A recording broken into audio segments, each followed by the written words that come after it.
Hi, and welcome back to Philosophy with Phil, with me, Phil Cohen. For this video, I'd like to talk about something which I think explicitly at least isn't discussed very much in Jewish philosophy, but is certainly something that comes up a lot in non-Jewish Greek philosophy, secular philosophy. And that's the idea of the ideal for the human being. What it is that is the ideal state of mind for us and where we should be aspiring to be. The reason perhaps it isn't common isn't a common subject of discussion in Judaism is because the ideal firstly can be subjective to each individual, and secondly it's a state of tension, it's a dynamic tension. And it's constantly evolving, and we're constantly in a state of not so much resolution, but bringing two opposing forces together. Let me explain. We've spoken previously when we talked about the human psyche about how the human mind works in two ways. What you might call quick think and slow thinking, Daniel Kahneman's book, or about the masculine and the feminine, the spontaneous versus the incubation, the logical, slow contemplation, if you like. We've also spoken about the conflicting forces we feel, the selfish, animalistic drives versus the more spiritual, lofty drives. Those that bring us down to our more selfish instincts versus those that rise us up. Judaism, in Jewish philosophy, certainly in the deeper sources, we do see a lot about tension between what are characterised, as I said, as masculine and feminine, for lack of better words. But we see that in our daily lives as well. Even something as mundane as the conflicts between working, earning a living versus spending time with family and friends and the community.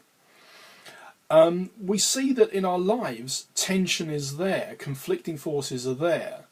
But in Judaism it's not that those forces are the enemy or something to be overcome, but those are two forces that are there to be confronted and to engaged. In Jewish more abstract thought, that's applied to our relationship with God. And with God we have this kind of show and tell, hide and seek kind of relationship, which can be quite conveniently explained in terms of the festival we've just had, Purim, versus the festival we've got coming up, and that's Pesach. Pesach was about big, bold, open miracles. As was explained to me, a bit like a very young child's toy, a baby's toy. For a very young baby, just like the children of Israel were very young, in terms of their maturity, were very, very young, new as a nation. So they were given miracles like the toy of a baby, which is very, very solid, durable, bright colours, plastic, and difficult to break, but very clearly visible. Whereas as a child gets older, and the relationship matures, so they play with more sophisticated toys. So that we see the miracles on Purim are a lot more sophisticated than the miracles on Pesach, and they're a lot more hidden, a lot more subtle, a lot smaller, a lot more difficult to quantify. Our role in life is to spot that dynamic wherever we see it and uncover and bring God and uncover that spirituality inherent in the world around us, and to release God's presence, providence in our daily lives. God, on the other hand, is there trying to hide from us, not in a spiteful way, but to create that tension that we resolve through what we call Shalom. Mistranslated in my view as peace, more like resolution or harmony. But let me go back to that, what I was saying about the hide and seek game that God plays. There are two examples I want to give. One is a very bad example, and I'll admit that from the start, but it's a bit more easier to understand. The second example hopefully is something we've all come across, and is a bit more relevant. The first example, the bad example, is the lottery winner. So, I don't know if anyone out there has won the lottery, but you'll know that if you've won a considerable amount of money on the lottery, you can imagine, as I'm told by clients that run lotteries, the majority of winners choose to remain anonymous. In many cases, in some cases, even their spouses or their partners don't know, or their parents aren't told. This is because if you can imagine yourself coming into a huge amount of money, you can understand why. They'd be inundated with begging letters from people all over the place, some are going to be more genuine than others and more needy than others. And there may even be criminals out there who may want to rob their house or may even kidnap children or family members with a view to raising a considerable ransom. So it's easy to understand why someone who has a huge amount of resources, has a lot of money at their disposal, is going to want to keep some degree of anonymity. We see this in real life. Those people that are very, very wealthy do tend to keep themselves very much behind the scenes for that very reason, both security and for that sense of what you might call modesty, I guess, but just wanting to hold themselves back a bit. It's a bit like God, in a way. As I say, not a great example, but God has an infinite bounty that he has at his disposal to shower us with, too much for us to be able to hold. So God is able to shower us with all the wonderful blessings, but if God were to unleash all of that upon us, it'd be too much for us to take, and we just blow up, basically. So on the other hand, God wants that tension that we create through prayer, whereby we can ask with him, we can engage with God, and ask for the things that we need to create our relationship, so that there's nothing that sort of goes to so that God doesn't go to the opposite extreme and just lets us to get on with things. The better example of how this relationship works is between a young couple, perhaps going out on their first date, or a courting couple. In fact, this is the example. This metaphor is used in the book that we read on the upcoming festival of Pesach, Shir HaShirim, the Song of Songs, where God's relationship with us is described as a relationship between two lovers. In that relationship, when the couple go out on the first date, they won't go. There will be things that they hold back. There will be things that they don't discuss that are off limits on that first date. And as the two become more familiar with themselves, they'll become more comfortable talking about more and more intimate subjects, until ultimately, all being well, they get married, and there's no holds barred. But there's that tension, that show and tell, that sort of almost like a poker game between the two of them, not sure if they're ready yet to go up to the next level, to talk about more personal subjects, or to talk about something that means more to them, or talk about more about themselves, until they're more comfortable. And there's that sort of backwards and forwardsing that goes on. And that's exactly just like our relationship with God.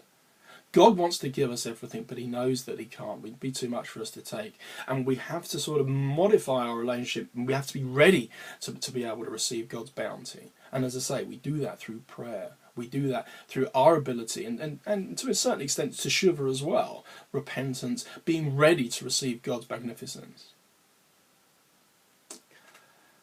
But that tension that we have between our wanting to strive upwards and to strive to get closer to God, versus God's constraining us, and God's constraint and our constraint with our physical resources, is manifest in what we call in English friction.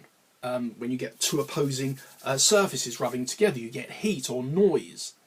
Okay? In Hebrew, we call that kol, the voice, or tzachak, that cry out of pain. that I think I mentioned in the video about prayer as well, where you have that just excruciating frustration of not being able to achieve what you want to achieve. If you've had the privilege of seeing some great Torah scholars in prayer, you can feel that tension, you can feel that friction, you can feel that scuff, you can feel that crawling out. That's almost like there's sweat pouring out that you think they're going to explode from the tension between, on the one hand, wanting to reach up to God and connect with God in the most intimate way, but on the other hand, being held back by their own physical restrictions. So when we talk about this ideal state that I opened up with, we talk about two different, we talked about the harmonization of these two conflicting, if you like, opposing forces. And in Judaism, that's what life is all about. That's what the ideal is. It's not a static tranquility, tranquil state of bliss, but it's a dynamic, ever-changing relationship where things are constantly changing. You're growing and you're getting closer to God, and then things are pulling you down and things pull you in all different directions, and it's that dynamism that is the ideal state. It's not that these things are there to distract us, quite the opposite. They're there to help us. We have an outlet, we have tools, two important tools that we use in Judaism to try and resolve that tension. One is speech, primarily through prayer. Prayer is composed of letters of the Aleph base, the Hebrew alphabet. God created that as a medium for us to connect with Him. Otherwise, a physical being like ourselves would be incapable of connecting with an infinite being like God. But by God creating this conduit, this way of conveying our prayers in a spiritual sense, by creating the Hebrew language, and we are able to communicate and to articulate with an infinite being. The second outlet is through learning Torah, obviously, but doing mitzvahs. These are physical actions that have spiritual consequences. And as I've said previously, Jewish law is what we use to mandate what is the difference between just going through the motions and doing an action versus doing a specific mitzvah. By using your resources to serve God, by using your time to help others, by using your money to give charity, by using your mind to learn Torah, you're able to connect with God. And you're able to outlet that tension and to utilize those resources that God's given you, God's given us all, those blessings that we all have, to be able to serve God and to be able to resolve and to wrestle, almost, embrace that tension.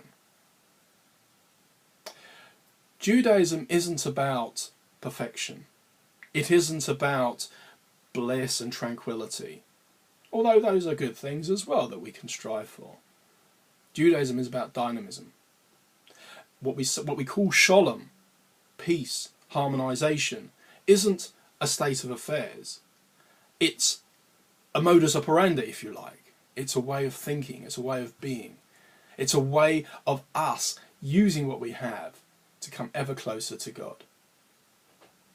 Shabbat Shalom. Thank you very much for watching, and all the very best.